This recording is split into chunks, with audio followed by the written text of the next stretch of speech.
with us this morning is the Chief Legal Officer for the Juvenile Law Center, and that would be none other than Marsha Levick. Good morning, Marsha, and welcome to Choose Views. How are you today?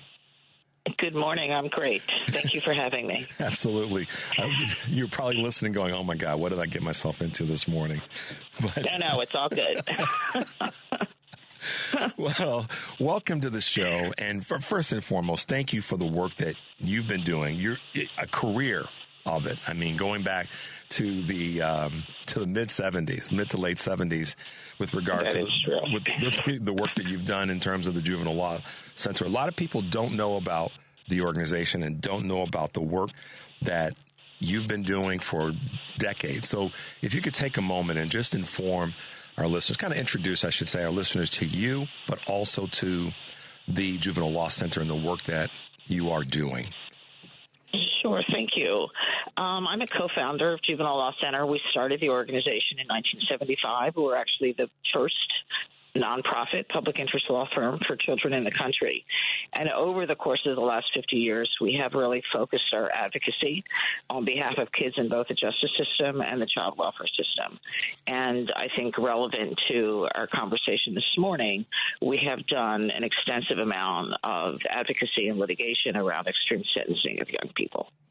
So extreme sentencing, I think people can understand the words, but let's put that in context as it relates to the crime and the sentence that gets meted out with that, and talk a little bit about where there's a major disconnect.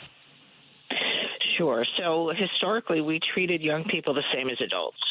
Young people were subject to the death penalty. And when I say young, I'm going to start off talking about folks under 18, children, but increasingly we're also talking about young adults, 18 to 21. And so they could be executed. They were facing life without parole sentences. We had some upheaval, an upending of some of that practice and those policies within the last 15 years, beginning in 2005, when the U.S. Supreme Court banned the death penalty for children under 18, and then in a series of cases over the course of the next 10 years, really severely limited the availability and the eligibility of young people to receive life without parole sentences. Is there enough legal support? And what I mean by legal support, are there enough practitioners that understand the disconnect and how they can then be a resource for those who fall into this category? That's a great question. I think that there is a pretty informed community of lawyers out there. I think because there were so many Supreme Court cases over a relatively short period of time, that I think that the legal community has really stepped up and is educating themselves about the critical differences, the psychological and neurological differences between young people and adult offenders, and why we need to treat them differently, more favorably in terms of sentencing. So it's never perfect. And most of the people in our criminal justice system, of course, are poor, which means that they are often dependent upon lawyers that are paid for by public dollars, public defenders, and there are never enough public defenders. But I think that the effort to, as I said, to really educate themselves and to be aggressive in their advocacy, I think it's working pretty well. We're obviously here in Chicago, our show is based here in Chicago, but we have folks that are all over the country that follow my show and the others that are broadcast through our station. And the point I'm making is Illinois has had its challenges, I guess is probably the best word that I would put out when it comes to parole and parole being abolished and discretionary parole. Talk about not just Illinois, but states that are caught up with that challenge in terms of how they are determining what's proper parole, and if you could maybe illuminate this discretionary parole. Yeah, parole is a challenge really across the country. I would not single Illinois out. I think that what we see across the country is really a patchwork of some states do it well, many states do it poorly. And I think in particular, what we have seen with the cohort of young people who were sentenced many of them for homicides, for murder crimes, who received either life without parole or life with parole sentences, that although the U.S. Supreme Court requires that they have this opportunity to demonstrate their growth and maturity, which so many of them, in fact, have achieved as they have spent decades in prison, that parole boards often are really fixated on the crime. And that doesn't work. We understand that the crime was serious. The whole point of allowing these individuals to have an opportunity for parole is to look beyond the crime and to look at the person that they've become. So, okay, what does well managed mean versus poorly? You said some states you didn't want to isolate Illinois, and I understand because of your broad base of experience, you see into the dark side of this. But what is it in your definition? Well, does it well and does it poorly? So I think that, interestingly, I don't necessarily always call out Pennsylvania, where I'm based. But Pennsylvania did this well in the sense that they took very seriously the requirement, as I said, to really look beyond the crime. Individuals charged with murder are individuals who committed murder. They were convicted of murder. But I think in Pennsylvania, our parole board was intent on looking beyond the crime and looking at who these individuals had become over, honestly, decades in prison, 20, 30, 40 years in prison, and a substantial number of them have been released and have come home. When it doesn't work, and I can think in particular of, frankly, not just Illinois, Alabama, Florida, many states across the country where people just don't get released on parole. They have this theoretical eligibility, this opportunity to come home at some point, but parole boards constantly focus on the circumstances of the crime that could have been decades ago and fail to really consider, as I said, who is this person today? Who is this person who's going to come back into my community? Is this someone who, is going to succeed, someone who can connect with family, who can connect with their community, who can give something back? So many of these men and women can, and parole boards often don't give them the chance. And what's their bias? And I know you said they look at the crime. I heard you loud and clear. And rather than but, are they, because, they're human beings too, are they biased to just looking at the crime itself? And, I mean, what have you found out? And I know that you probably dug in on this, not dug in, but dug into it. Because I'm super curious as to your point, if the person has changed, then what could the parole board be looking at that would blind them from that this person has changed? Is it simply that the nature of the crime and they can't see past it? Yes, but let me put it in a broader context, okay? And I'm sure that you have heard this many times. The United States is the most punitive country in the world. We lock up more people per capita in this country than any other nation in the world. Retribution and punishment is baked into our culture. I think that's a really important piece for your listeners to appreciate and to understand. And so when someone goes before the parole board, they're going before a group of individuals who embrace and embody that culture of punishment. And so it is not in their gut for many of them to release people. I mean, I say that seriously. What they're thinking is, I'm part of a system, I'm part of the criminal justice system where we punish, where we seek retribution. You committed a really serious crime. I don't think I can let you out. Wow. That's sobering. So we are the most penal country on the planet based on the data. Yes, we are. Not something based on, not based on Marsha and Richard sitting around having a glass of wine going, yeah, we can do that too, but no, not based on that. Not based on that. It's based on the data. So, yep. So with that, this is what went through my brain, Marsha, when you said that, and I pride myself on stopping to take notes and listening to what guest is saying. But what went through my mind is there's a place that comes from. What is it? And is it tied to religion? Is it tied to faith? Is it somehow tied to that? Or and then so two questions. One thing, the other thing that popped in my mind, Marsha, is shouldn't we then raise a standard of who's on the parole boards? If that makes any sense. Yeah, so let me answer both your questions. One is I think that in terms of where it comes from, I think we also have to deal with race here. So, a lot of the criminal justice system comes out of the end of slavery, convict leasing, going after runaway slaves. That our justice system is disproportionately populated by black and brown people. And the cruelty that we subjected black and brown people to, certainly black people to, as slaves, the cruelty that we continue to subject people to who are incarcerated in our prisons. Again, I think we have to understand that this is not new. This is something that is historic in our culture. And so when you say, could we fix this if we had better people on the parole board?